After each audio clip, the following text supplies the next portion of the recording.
Yes. Binary operation. Binary Operation. है. Yes. Binary Operation.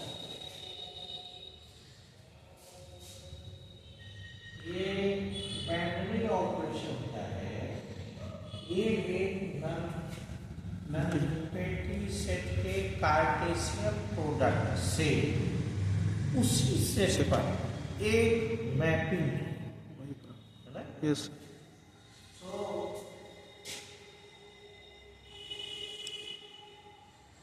ये F G to G cross G to G Yes. अगर है वह G क्या है?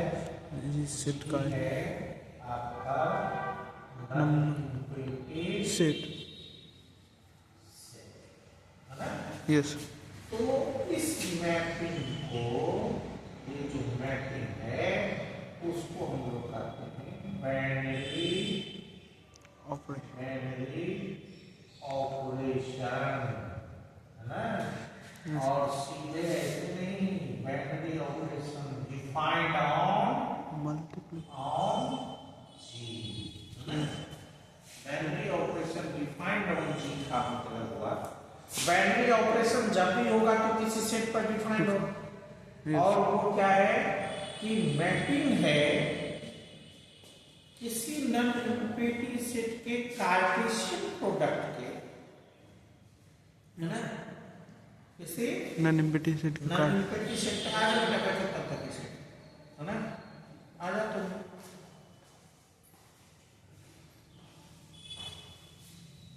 है ना? Yes.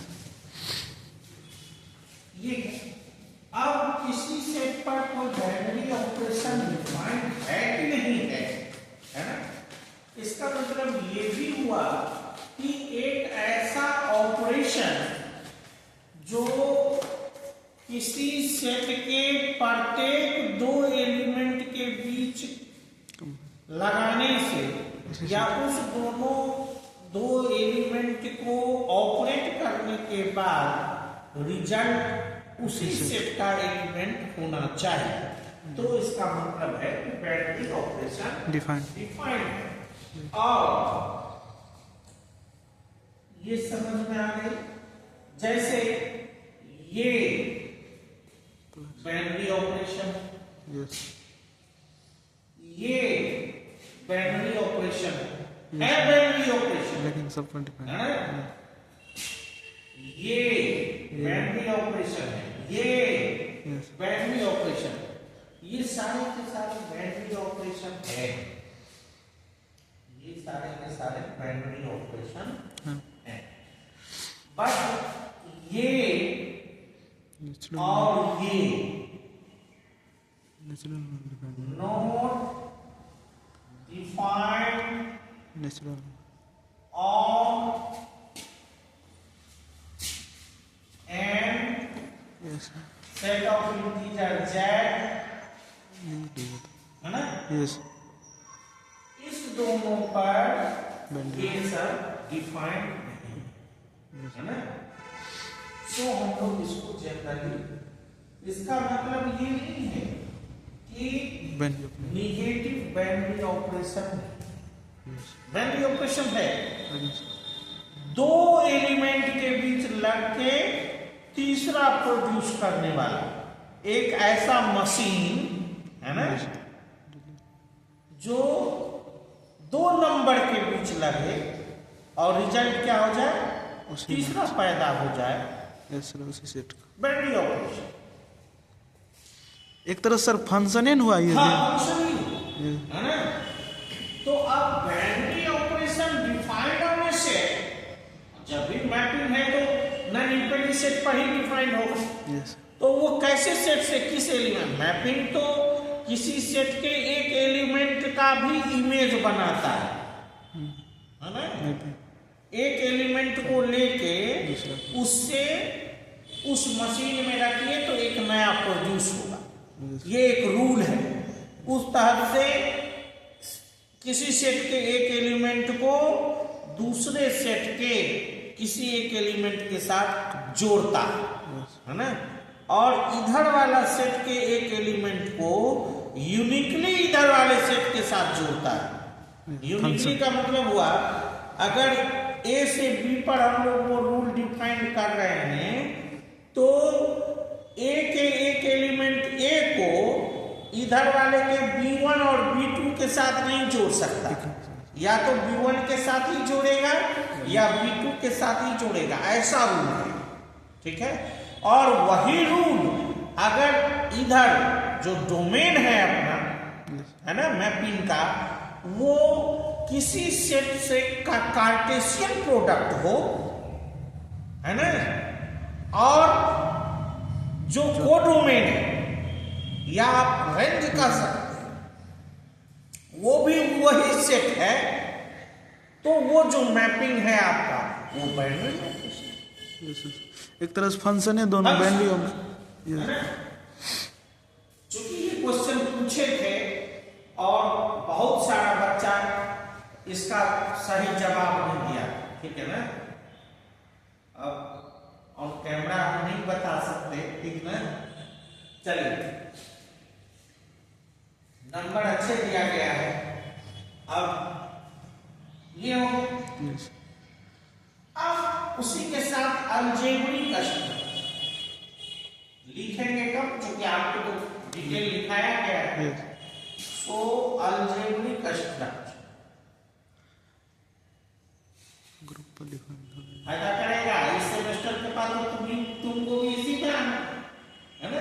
सो अलजेब्रिक स्ट्रक्चर दो से बनता है ना, एक ग्रुप, एक नॉन यूनिटरी सेट, एक ऑपरेशन बाइनरी ऑपरेशन, ये है नॉन यूनिटरी सेट,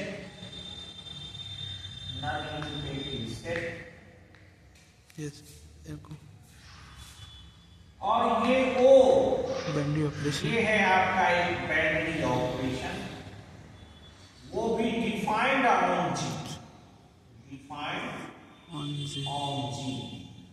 लेकिन ये जो एक स्ट्रक्चर बनेगा जियो या पेयर कहिए, है ना, yes, pair of non unitary set and a binary operation defined on G is called algebraic structure. Algebraic.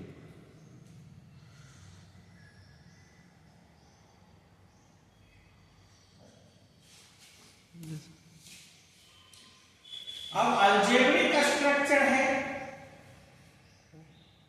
इसका मतलब ये बाइनरी ऑपरेशन जो इसके साथ लगा हुआ है वो डिफाइंड। अब बाइनरी ऑपरेशन डिफाइंड है, इसका मतलब वो सेट क्लोज्ड है उस बाइनरी ऑपरेशन के रिस्पेक्ट में। सो क्लोज्योर लॉ होल्ड, क्लोज्योर लॉ अपने होल्ड। जब ही हम लोग अलजेब्रिक स्ट्रक्चर कहेंगे तो क्लोज्योर लॉ होल्ड होना चाहिए, ठीक है ना। Negative sir, binary operation negative and divide में सर नहीं हो सकता है क्लोज्योर लॉ, रेशनल नंबर पर जाएगा, हाँ उसमें हो सकता है, नेचुरल नंबर और इंटीजर में नहीं, इसलिए हमने वो हटा दिया है, ठीक है ना। अब आइए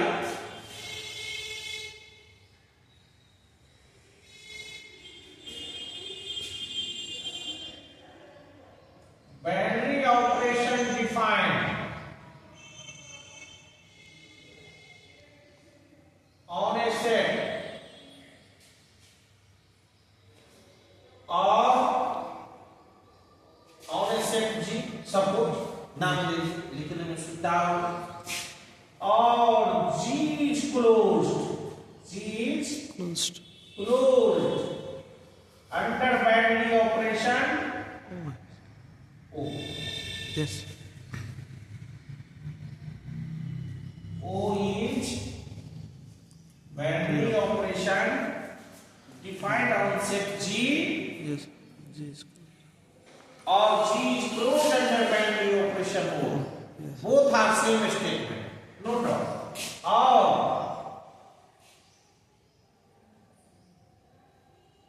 closure law hold in set G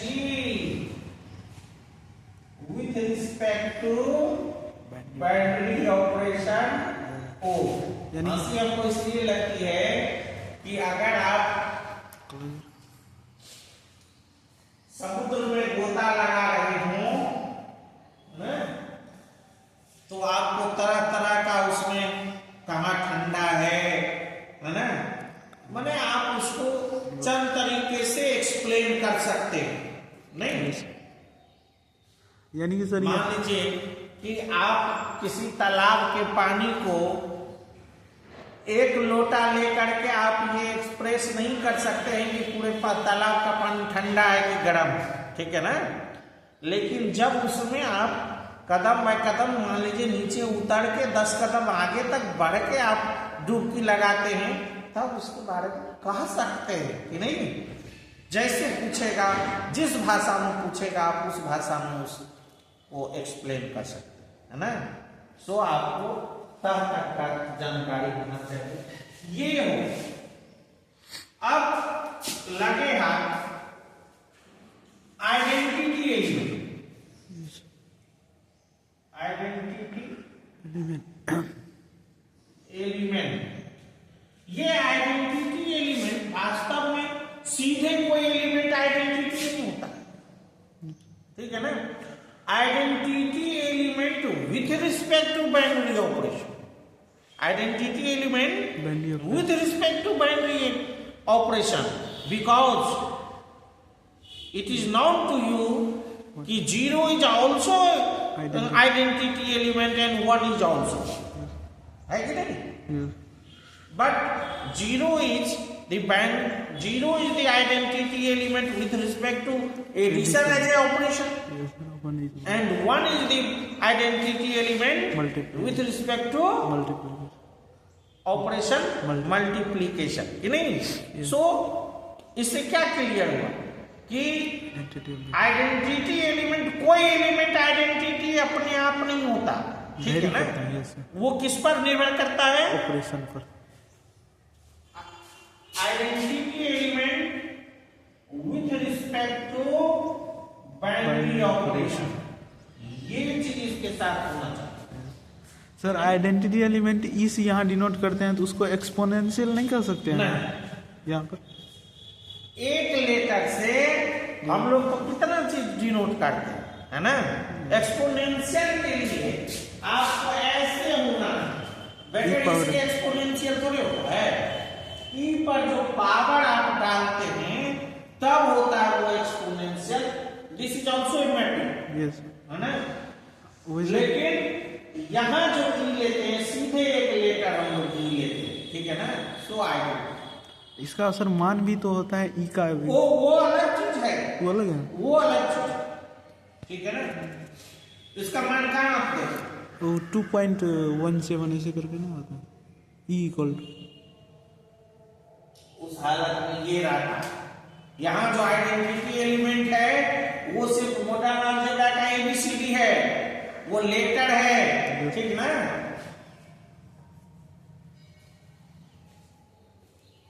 इसका वैल्यू भी क्या कहते हैं कि 2 इतना होगा, इसलिए कि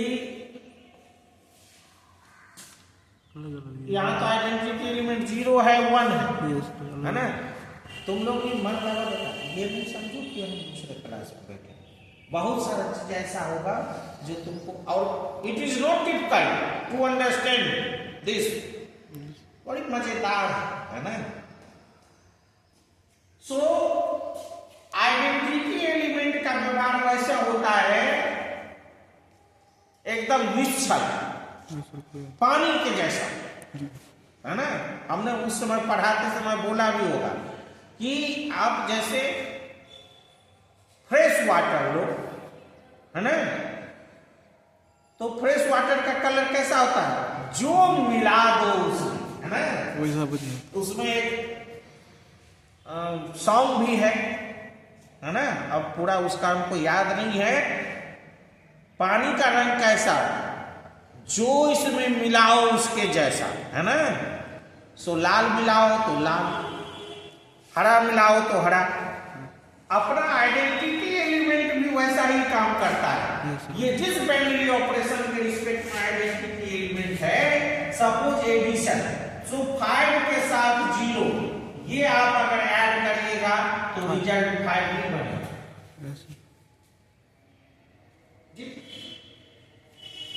किसी भी एलिमेंट में आप इसको ऐड कर दीजिए, सो रिजल्ट वही। सो ये निर्मल जल की तरह व्यवहार करता है। सो अगर निर्मल जल की तरह व्यवहार हो जाए दासी, मतलब जो हम जिसके साथ में मिले, है ना, समझ में आ रही है? जैसे ये उसी तरह का है जब अगर इलेक्शन के बाद किसी भी पार्टी को फुल मेजोरिटी नहीं मिलता हो सरकार बनाने के लिए, तो निर्दलीय जैसा काम करता है, ठीक वैसा ही आइडेंटिटी एलिमेंट काम करता है। दो विधायक निर्दलीय अगर बीजेपी के साथ मिल गया तो बीजेपी का हो, अगर आरजेडी के साथ मिल गया तो आरजेडी जैसा हो गया, टू फॉर द गवर्नमेंट, है ना? सो ऐसा है। अब वन भी एक आइडेंटिटी एलिमेंट है with respect to multiplication operation में, तो रिजल्ट आपका ये है। तो ऐसा जो भी एलिमेंट हो उसको हम लोग उस बाइनरी ऑपरेशन में आइडेंटिटी एलिमेंट कहते हैं। और आइडेंटिटी एलिमेंट का वाइटल कि नहीं, इस पर भी एक क्वेश्चन पूछे गए आपको। Yes sir, identity element, identity element से एक अलजेब्रिक स्ट्रक्चर से भी पूछे थे। अब है ग्रुप। ग्रुप किसको कहते हैं? तो हमने कहा था कि कोई अलजेब्रिक स्ट्रक्चर, मान लीजिए एक जीओ एक अलजेब्रिक स्ट्रक्चर है, अलजेब्रिक स्ट्रक्चर है, अलजेब्रिक स्ट्रक्चर है, तो यह अलजेब्रिक स्ट्रक्चर जब भी कह देंगे तो हमको ये कहने की जरूरत नहीं है कि जी एक नॉन यूनिटरी सेट है और वो एक बाइनरी ऑपरेशन उस जी पर डिफाइन है, ठीक है ना? ये कहने की आवश्यकता नहीं है। सो अगर ये है और ये नीचे के 3 प्रॉपर्टी को फॉलो करे, 3 प्रॉपर्टी को फॉलो करे, तो ये ग्रुप हो जाए। अब इसको लिखने का एक अलग तरीका, if G is a non-empty set and O is a binary operation defined on it, if O possesses following properties, है ना? यस। तब उस समय में हमको 4 को दिखाना है। यस सर, क्लोजर लॉ, है ना? एक closure law,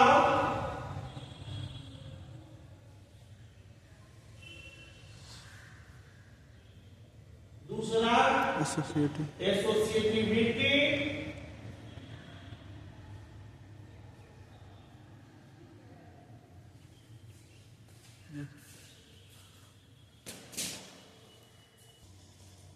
third identity,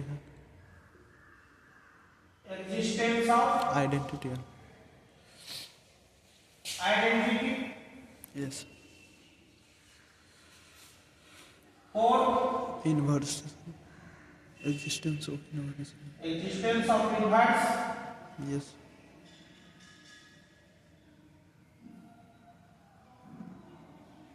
inverse element. अगर हम लोग अलजेब्रिक स्ट्रक्चर कहेंगे तो ये अलजेब्रिक स्ट्रक्चर वाला ये क्लोजर लॉ उसी में समा जाएगा, तब ये करने की जरूरत नहीं है। अगर हम लोग नॉन-यूनिटरी सेट जी से शुरू करेंगे तो ये चारों बताना पड़ेगा।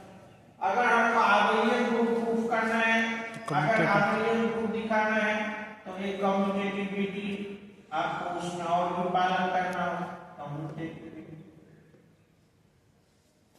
ये नहीं, यस, आबेलियन, तब हो जाएगा आबेलियन या कम्यूटेटिव, कम्यूटेटिव ग्रुप उसका आबेलियन। आप देखते हैं कि n प्लस ये आपका ग्रुप फॉर्म नहीं करता। ये अलजेब्रिक स्ट्रक्चर है ये बट ग्रुप फॉर्म नहीं करता। नहीं करता है। अब आपको ये भी बताया इसलिए नहीं करता है कि किसी भी एलिमेंट का इनवर्स एलिमेंट, इसमें नहीं, किसी भी एलिमेंट का इनवर्स एलिमेंट इसमें नहीं, इनवर्स एलिमेंट एग्जिस्ट नहीं करता। नहीं करता है। तो लेकिन उसी में साथ Z plus yes, set of integer ये तो फॉर्म करता है ये कि नहीं? हाँ करता है sir, Z plus.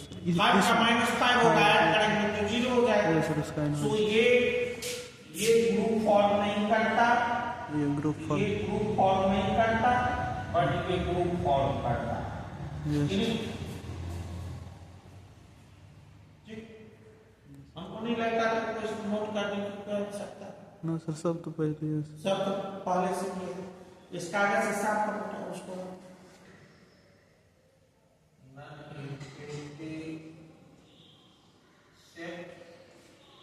Plus O आपका बाइनरी ऑपरेशन, यस सर, तो इस दोनों से बना आपका जीओ, कि नहीं? यस, अलजेब्रिक जो स्ट्रक्चर, आपका हो गया अलजेब्रिक स्ट्रक्चर, अलजेब्रिक स्ट्रक्चर।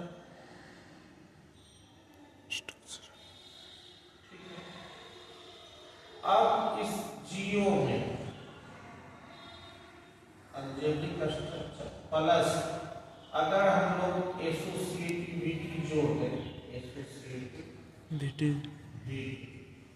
ये सब सेमी, तो सेमी ग्रुप बनता है। Yes yes sir, semi group, group बनता है और इसमें existence of identity, yes, monoid identity अगर जोड़ दें तो ये क्या बनता है मालूम? मोनोवाइड सर, मोनोमाइड, कि नहीं? यस मोनोमाइड, है ना? यस, मोनोवाइड, और सेमी ग्रुप स्ट्रक्चर,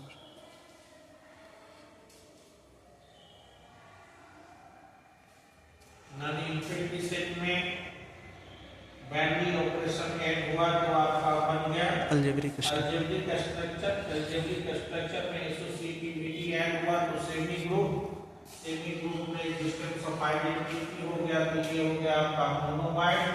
और इसमें existence of inverse element, yes, inverse element, element अगर ऐड हो गया तो आपका बन गया ग्रुप, यस सर, उसके बाद आपका बन गया ग्रुप। और इसमें अगर कम्यूटेटिविटी जुड़ गया,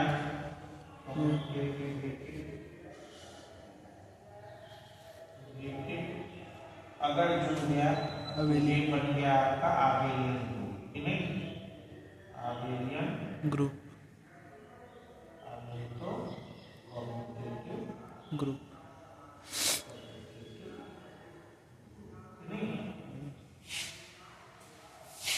यही होता है ना? Yes, semi group sir natural number पर डिफाइन है, semi group, semi group natural number का भी n प्लस जो है वो सेमी ग्रुप बन सकता है ना? जेड, उसके बाद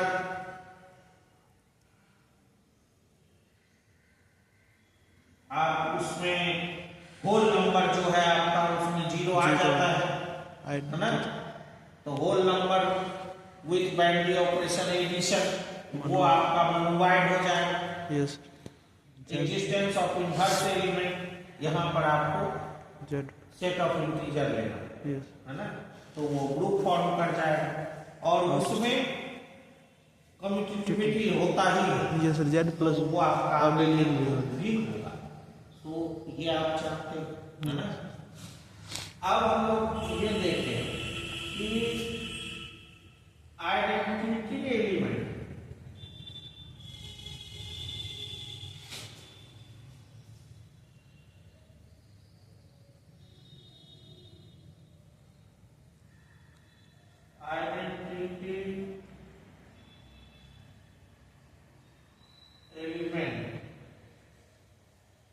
इज यूनिक। यस, इसका पूछिए। इंपॉर्टेंट यूनिट का मतलब हुआ एक ही होगा। Yes sir, identity element. इसको दूसरे भाषा में हम लोग अगर समझें तो इसका मतलब हुआ कि अगर आप एक से अधिक सपोज कर लेते हैं तो वो सब इक्वल ही होगा, ठीक है ना। यूनिक दिखाने का तरीका भी है कि हम लोग सपोज करते हैं कि दो होगा और दिखाते हैं कि वो दोनों सेम है। सो इस केस में मान लीजिए आपका जीओ एक ग्रुप है Yes. और E1 And E2 आपका इफ पॉसिबल है ना। यस, पॉसिबल है, दो मान। इफ पॉसिबल है तो नहीं, क्योंकि आपको तो प्रूव करना है unique. So if possible E1 E2 yes, 2 identity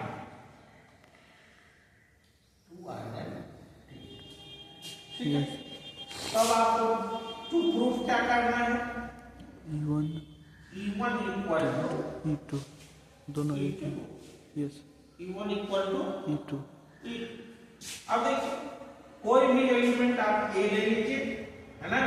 yes sir. अब इसमें क्या है, जब आप E1 को कंसीडर करते हैं कि ये आइडेंटिटी है, तब लिख ये आइडेंटिटी। ठीक है। यस, तो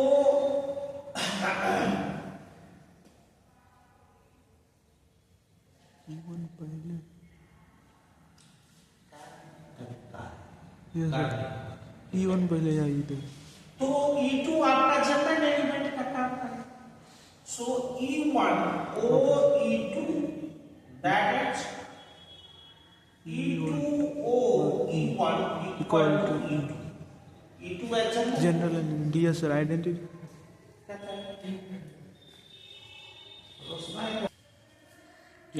यानी कि सर जनरल एलिमेंट से जो मल्टीप्लाई करेंगे वही जनरल एलिमेंट निकलेगा। यस सर, आइडेंटिटी होने यहाँ पर हम लोग यूनिट किए हैं कि E2 as general. General element, yes, general element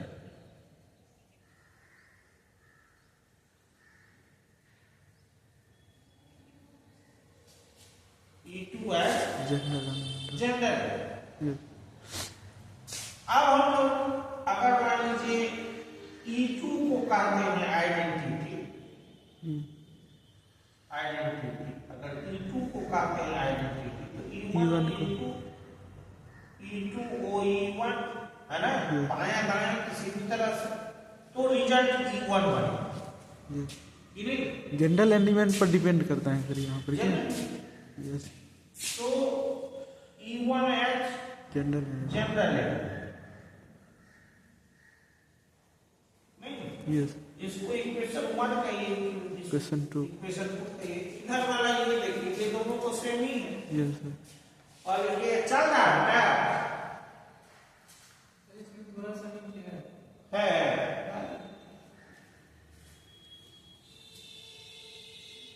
ठीक है। यस, तो इस हिसाब से क्या हो जाएगा, E2 equal to E1 equal to E2, तो ये आएगा एलिमेंट इज यूनिक। नहीं। यस, अब एक क्वेश्चन उसमें है इनवर्स ऑफ एन एलिमेंट, है ना। यस सर, वो भी inverse of an of an element is unique. Element yes, is unique, yes, ये नहीं। यस, यहाँ हम जीरो मान लीजिए कि ये ग्रुप है, E उसका आइडेंटिटी एलिमेंट है, आइडेंटिटी का करना पड़ेगा। Yes sir, identity. Identity element है, एक कोई एनी एलिमेंट, एक कोई एनी एलिमेंट है। इफ पॉसिबल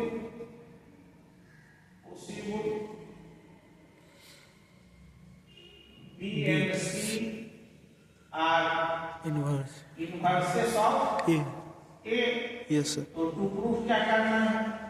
दोनों प्रो A B inverse B equal to C. C, yes sir, दोनों इक्वल हो जाएगा तब इनवर्स 1 हो। नहीं,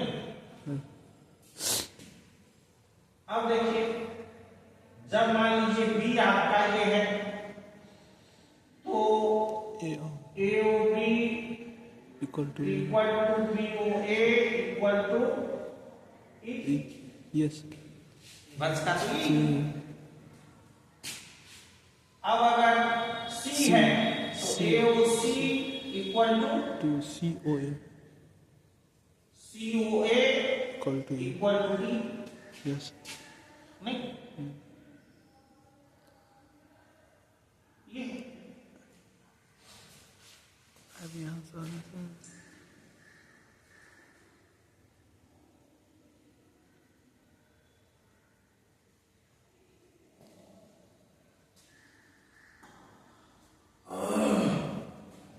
इसमें से आप कोई दो ले लीजिए, आप A O B equal to A O सी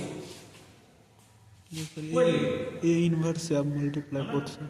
लेकिन ऐसा वाला लीजिए कि अगर ये लेफ्ट साइड में है तो लेफ्ट साइड में है। यस अब देखिएगा कि ये दोनों इक्वल है ना, लेफ्ट साइड में है तो हम लोग एक कैंसिलेशन लॉ पढ़े हैं, yes sir. Left cancellation law. तो ये क्या हो जाएगा आपका? B equal to C. B equal to C. अगर आप ये लीजिएगा तो आप राइट कैंसिलेशन लॉ लगा दीजिएगा तो आपका ये क्या हो जाएगा? वैसे सर बोथ साइड इनवर्स से मल्टीप्लाई, ए इनवर्स से मल्टीप्लाई करने पर तब भी हो जाएगा। यस सर, वैसे ही प्रूफ किया था। हाँ, हम देखे थे यस पहले उसी जब भी बच्चा का आंसर आया है तो उसको हम पढ़ के देखें कि बच्चा क्या लिखा है। ये कोई जरूरी नहीं है कि जो हमने मेथड लगाया है वही स्टूडेंट भी लगाया, इट इज नॉट नेसेसरी, लेकिन वो जो लगाया है वो सही होना चाहिए।